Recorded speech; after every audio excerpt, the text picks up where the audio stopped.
Welcome back. ఈ వీడియోలో మనం పవర్ బిఐని ఎలా డౌన్లోడ్ చేసుకోవాలి, మన సిస్టంలో ఎలా ఇన్స్టాల్ చేసుకోవాలనేది డిస్కస్ చేద్దాం. జనరల్గా పవర్ బిఐని డౌన్లోడ్ చేసి ఇన్స్టాల్ చేయడం డిఫరెంట్ మెథడ్స్ ఉన్నాయి. బట్ అందరూ ఫాలో అయ్యేది ఏంటి అంటే ఇప్పుడు మన స్క్రీన్ మీద చూపిస్తాను. సింప్లీ మీరు గూగుల్ వెబ్సైట్కి వెళ్ళండి, అందరికీ తెలిసిన వెబ్సైటే. ఇక్కడ పవర్ బిఐ అని టైప్ చేయండి. నాట్ ఓన్లీ పవర్ బిఐ, మనకి ఏ సాఫ్ట్వేర్ కావాలన్నా దాని యొక్క అఫీషియల్ వెబ్సైట్ యొక్క యూఆర్ఎల్ తెలీదు అన్నప్పుడు దాని యొక్క టూల్ నేమ్ని మనం గూగుల్ సర్చ్లో టైప్ చేస్తే సరిపోతుంది. So once you search for the Power BI, ఇలా మనకి లింక్ వస్తుంది. ఈ లింక్ మీద మనం క్లిక్ చేస్తే పవర్ బిఐ యొక్క ఇంటర్ఫేస్ ఈ విధంగా అయితే ఉంటుందన్నమాట. ఇక్కడ మనం క్లియర్గా అబ్జర్వ్ చేయండి, Power BI platform, Power BI products, pricing, partner ఇలా ఉంటుంది. అండ్ ఇది వచ్చేసరికి ఎవ్రీ మంత్ చేంజ్ అవుతూ ఉంటుందండి. అంటే మనం వీడియో రికార్డ్ చేసే టైంకి మాత్రం ఇలా ఉంది. ఒకవేళ ఒక 2-3 మంత్స్ తర్వాత ఇంటర్ఫేస్ కొద్దిగా చేంజ్ అవ్వచ్చు, బట్ కన్ఫ్యూజ్ అవ్వాల్సిన పని అయితే లేదు. ఇందుకోసం మీరు ఏం చేయాలి, ప్రొడక్ట్ అనే పేజ్ ఉంటుంది. ఇక్కడ క్లిక్ చేశారనుకోండి, మనకి ప్రీవియస్ వీడియోలో చెప్పినట్లుగా డిఫరెంట్ యాప్స్ ఉంటాయి. Power BI, Power apps, Power automate ఇలా ఉన్నాయి. మనకు కావాల్సిన పవర్ బిఐ. అగైన్ పవర్ బిఐలో చూడండి, డెస్క్టాప్, ప్రో, ప్రీమియం ఇలా ఉంటుంది. మనం పవర్ బిఐ మీద క్లిక్ చేస్తాం. It will take some time. ఇలా పవర్ బిఐ మీద క్లిక్ చేసినప్పుడు ఇలా వస్తుంది కదా. ఇక్కడ ట్రై ఫర్ ఫ్రీ మీద క్లిక్ చేయొచ్చు. దాని యొక్క క్యాపబిలిటీస్ ఇలా అన్నీ చాలా కనిపిస్తాయి అన్నమాట. ఇవన్నీ వద్దు మనకి ప్రస్తుతానికి. సింప్లీ ఏం చేద్దాం, ట్రై ఫర్ ఫ్రీ మీద క్లిక్ చేయండి. ఇది ఏం చేస్తుంది, ఆటోమేటిక్గా మనకి ఒక ఈమెయిల్ అడ్రస్ ఇలా అడుగుతుంది, అంటే కావాలా వద్దా అని. ఇదంతా తీసేయండి, ప్రస్తుతానికి మనకు అవసరం లేదు. సో ఇది ఒక వే. దీంతో పాటు మనం ఏం చేయొచ్చు, మైక్రోసాఫ్ట్ స్టోర్ కోడ్ నుంచి కూడా డౌన్లోడ్ చేయొచ్చు. ఇక్కడ చూసారా, మైక్రోసాఫ్ట్ స్టోర్ అంటే మీ యొక్క ల్యాప్టాప్ విండోస్ 11 ప్రస్తుతం అందరి దగ్గర లేటెస్ట్ వర్షన్సే ఉంటాయి. ఎస్, ఇలా ఉంది కదా. ఇక్కడ కూడా పవర్ బిఐ అని టైప్ చేయండి. ఇలా పవర్ బిఐ అని టైప్ చేస్తే ఆటోమేటిక్గా డ్రాప్ డౌన్లో మనకు వచ్చేసింది. ఇక్కడ చూసారా, పవర్ బిఐ డెస్క్టాప్. నా సిస్టంలో ఆల్రెడీ ఇన్స్టాల్ అయిపోయి ఉంది కాబట్టి ఇక్కడ మనకి ఓపెన్ అని కనిపిస్తుంది. మీకు ఇన్స్టాల్ అయ్యి ఉండకపోతే ఇన్స్టాల్ అన్న ఆప్షన్ కనిపిస్తుంది. So once you click on the install, మనకి అప్లికేషన్ అనేది సిస్టంలోకి అయితే వచ్చేస్తుంది. ఒకసారి అప్లికేషన్ ఇన్స్టాల్ అయిన తర్వాత మనం ఓపెన్ మీద క్లిక్ చేయాలి. లేకపోతే ఇక్కడ విండోస్ బటన్ మీద క్లిక్ చేస్తే మన సిస్టంలో ఎటువంటి సాఫ్ట్వేర్లు, ఏ సాఫ్ట్వేర్లు అవైలబుల్గా ఉన్నాయో అవన్నీ మనకి కనిపిస్తాయి. మనకి ఇప్పుడు పవర్ బిఐ కావాలి కదా, సింప్లీ పవర్ బిఐ అని చెప్పి టైప్ చేయండి. ఇలా టైప్ చేసామనుకోండి, ఆటోమేటిక్గా ఇన్స్టాల్ అయ్యి ఉంటే మనకి ఓపెన్ అయిపోతుంది. Yes, this is our Power BI interface. ఇక్కడ మీరు చూడండి, ఇప్పుడు ప్రస్తుతానికి న్యూ ఇయర్ వర్షన్లో ఇంటర్ఫేస్ ఇలా ఉంది, ఓల్డర్ వర్షన్లో వేరేలా ఉంటుంది. అండ్ తర్వాత అడ్వాన్స్డ్ కొత్త వర్షన్ ఏదైనా వచ్చిందంటే అప్పుడు చేంజ్ అవుతుంది. ఇక్కడ మీరు చూస్తే ఎక్కువ ఆప్షన్స్ ఏం లేవు.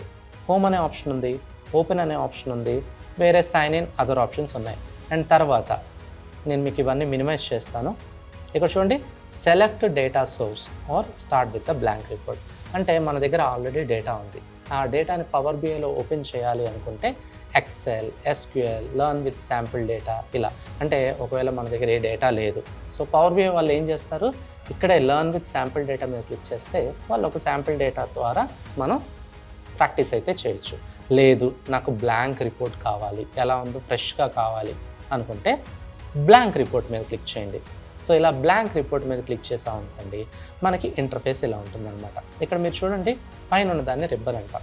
ఇక్కడ home, insert, modelling, view, different options ఉంటాయి.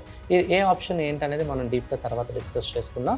బట్ హోమ్ స్క్రీన్ అయితే ఇలా ఉంటుంది. ఇక్కడ చూడండి, ఎక్సెల్ నుంచి డేటా ఇంపోర్ట్ చేసుకోవాలంటే ఈ ఆప్షన్ మీద క్లిక్ చేయాలి. Import data from SQL server. ఇది ఒక ఆల్రెడీ బ్లాంక్ టేబుల్ ఏదైనా ఉందనుకోండి, ఒక దాంట్లో కాపీ చేసుకొని మనం ఇక్కడ పేస్ట్ చేస్తాం. అండ్ శాంపిల్ డేటా అన్నా కదా, మన దగ్గర ఎటువంటి డేటా లేకపోతే శాంపిల్ డేటాని కూడా యూస్ చేసుకోవచ్చు. సో ఇదంతా బాగానే ఉంది. మరి ఇందాక నేను చెప్పాను కదా, ఎవ్రీ మంత్ న్యూ అప్డేట్స్ అనేవి వస్తూ ఉంటాయని చెప్పి. మరి అలా అప్డేట్స్ వచ్చినప్పుడు మనం అప్డేట్ని ఎలా చేసుకోవాలి, దాని గురించే మనం ఇక్కడ మీరు చూడండి, ఫైల్ మీద క్లిక్ చేస్తారు కదా. క్లిక్ చేస్తే ఇక్కడ బాటమ్ లెఫ్ట్లో ఆప్షన్స్ అండ్ సెట్టింగ్స్ అని కనిపిస్తుంది. ఓకే, ఇక్కడ క్లిక్ చేశారనుకోండి, అగైన్ ఇక్కడ మీకు ఆప్షన్స్ అని కనిపిస్తుంది. సో ఇందులో మీకు ఆప్షన్స్ ఉంటాయి. It is loading. ఇక్కడ చూసారా, ఇక్కడ చూసినట్లు చాలా ఆప్షన్స్ ఉన్నాయి.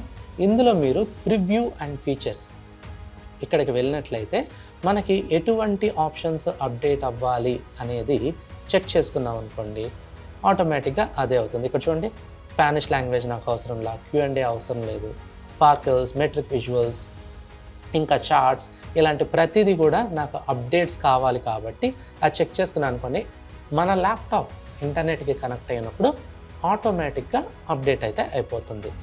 వన్స్ నేను ఓకే చేసేస్తాను, సో ఇదంతా అయిపోతుంది. సో మన దగ్గర ఎక్సెల్ డేటా ఉంటే ఇది క్లిక్ చేస్తాం. మరి ప్రస్తుతానికి ఏ డేటా లేదు. ఐ థింక్ మీ దగ్గర ఏదైనా డేటా ఉంటే ఓకే. బట్ చాలామంది కొత్తగా నేర్చుకునే వాళ్ళ దగ్గర ఎటువంటి డేటా ఉండదు కాబట్టి మనం ఏం చేద్దాము, యూస్ శాంపిల్ డేటా మీద క్లిక్ చేద్దాం. మీరు ఇలా యూస్ శాంపిల్ డేటా మీద క్లిక్ చేసినట్లయితే ఇదిగోండి 2 ఆప్షన్స్ అడుగుతుంది. టేక్ ఏ ట్యుటోరియల్ ఆన్లైన్, అంటే అది ఎలా వాడుకోవాలి ఏంటి అని పవర్ BI వాళ్ళు మనకి ట్యుటోరియల్ అయితే ప్రొవైడ్ చేస్తారు. లేదు నా ఓన్గా నేను ఎక్స్పెరిమెంట్ చేసుకోవాలి, నేర్చుకోవాలి అనుకుంటే simply click on the load sample data. ఇక్కడ చూసారా, ఇంటర్నెట్కి కనెక్ట్ అయ్యి ఆ డేటా అయితే తీసుకుంటుంది. సో ఇలా ఒక డేటా వస్తుంది. మనకు కావాల్సిన షీట్స్, నేను ఫినాన్షియల్స్ అన్న షీట్ తీసుకుంటాను. ఇదిగోండి డేటా అంతా వచ్చేసింది. లోడు, ట్రాన్స్ఫార్మ్, క్యాన్సిల్ అని ఉంటుంది. ఈ ఆప్షన్స్ గురించి మనం తర్వాత డిస్కస్ చేసుకుందాం. ప్రస్తుతానికి నేను లోడ్ మీద క్లిక్ చేస్తున్నా.